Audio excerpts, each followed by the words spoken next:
What if your own voice betrayed you? What if, in the most silent room, your mouth suddenly screamed something you never meant to say? Something shocking, something inappropriate, something you can never take back. This is the terrifying reality of ISwear, a film based on the real-life story of John Davidson, a man whose life was changed forever by a condition he could not control. But this is not just a story about illness. This is a story about misunderstanding, rejection, and survival. And it begins in 1980s Scotland. A quiet town, a normal boy, a simple dream. John Davidson is just like any other teenager. He loves football, he laughs with friends, he dreams of becoming someone. But one day, something changes. It starts small. A blink, a twitch, a strange movement he cannot explain. Then it grows. His shoulder jerks, his head snaps, his body refuses to listen to him. And then the voice comes, words he would never say, shouting, swearing, outbursts that explode out of nowhere. John is terrified because he realizes something horrifying. This is not a choice. This is not behavior. This is his body turning against him. Soon, doctors give him a name for it, Tourette syndrome. But in 1980s Britain, nobody understands what that means. And that ignorance destroys his life. At school, his teachers think he is misbehaving. At home, his parents think he is being defiant. At football trials, his dream collapses when a scout witnesses one of his outbursts at the worst possible moment. And just like that, his future disappears. But what hurts most is not the condition. It's how people treat him because of it. He is punished for things he cannot control, rejected by friends, misunderstood by everyone, and slowly, John begins to disappear inside himself. But this is only the beginning, because what happens next will shape the rest of his life. Years pass. John is no longer a child, but he is not truly living either. He is stuck, living at home with his mother, medicated, isolated, forgotten by the world.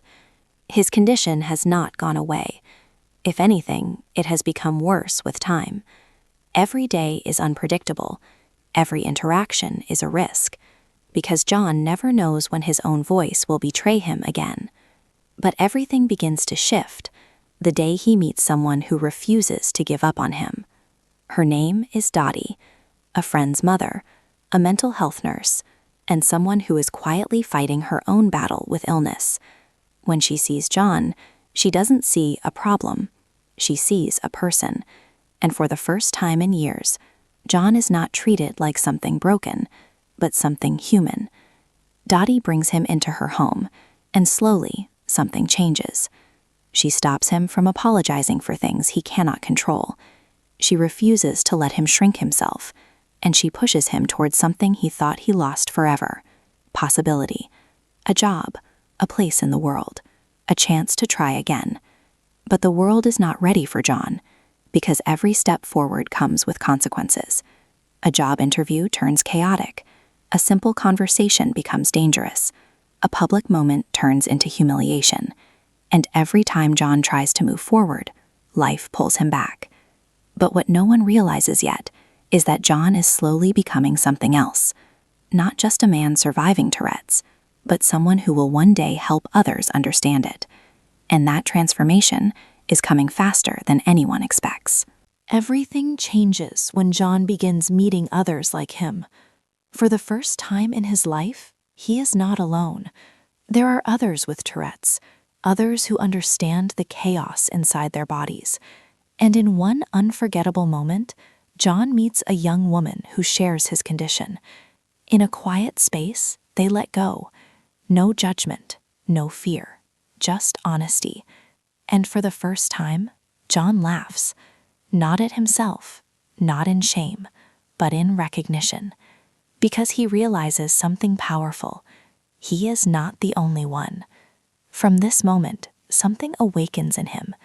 John begins speaking, not hiding, not apologizing, but explaining. He starts organizing small gatherings, workshops, meetings for families who are lost, just like his once was. And slowly, something incredible happens. People begin to understand. But not everyone, because society is still afraid of what it doesn't understand, and that fear turns dangerous. John is still mocked, still judged, still misunderstood in public. But now, he is no longer silent, and that changes everything. Even the legal system begins to notice him. Even institutions begin to listen. And for the first time in his life, John Davidson becomes more than a patient. He becomes a voice. But just as his world begins to open, the most emotional chapter of his journey is about to begin. By the final act of ISwear, John Davidson has already lived through everything that defines his life. A childhood where his Tourette's first appears and is misunderstood as bad behavior. Years of punishment, isolation, and emotional rejection. Adulthood where he is still battling stigma, unemployment, and misunderstanding. And finally, a turning point. People begin to see him differently. Through Dottie's kindness and Tommy's support, John slowly transitions from being seen as a problem into someone who has value, voice, and purpose. But the ending isn't about curing him. It's about something much more important. In the last part of the film, John is no longer just trying to survive his condition. He begins to do something powerful. He starts speaking publicly about Tourette's. He begins helping families who are going through the same confusion his family once went through. He becomes an advocate, not because he planned it, but because he lived it. This is the emotional shift the film builds toward. John is no longer defined by Tourette's. He is defined by what he does with it. But even here, the film refuses to make it simple or inspirational movie clean, because real life doesn't work that way. As John grows into activism, the film doesn't erase his struggles. We still see moments of embarrassment in public, emotional exhaustion from constant misunderstanding, the strain on relationships, and the loneliness that never fully disappears. This is important. The ending is not saying, everything gets fixed. It is saying, life becomes manageable when people finally understand you. That distinction is the emotional core of the finale. Dottie's presence in the final act carries huge emotional weight.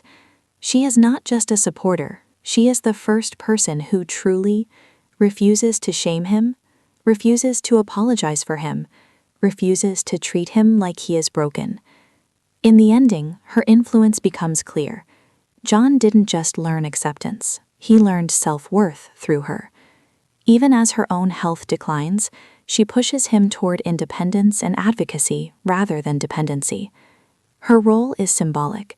She represents the moment society chooses understanding over judgment. In the closing scenes, John's public life as an advocate becomes more visible, but the film carefully shows something important. Even when he is being honored, respected, and listened to, Tourette's does not disappear. He still has tics. He still has involuntary outbursts. He still faces awkward, sometimes painful public moments. And this is where the film's message becomes crystal clear. Acceptance does not mean silence. Acceptance means understanding without fear. The ending of ISwear is not about closure. It's about continuation. John's journey doesn't finish because Tourette's is not something that ends. Instead, the film leaves us with a quiet truth. The goal was never to change John. The goal was for the world to finally understand him. And in that sense, the ending is not just emotional, it's deeply human.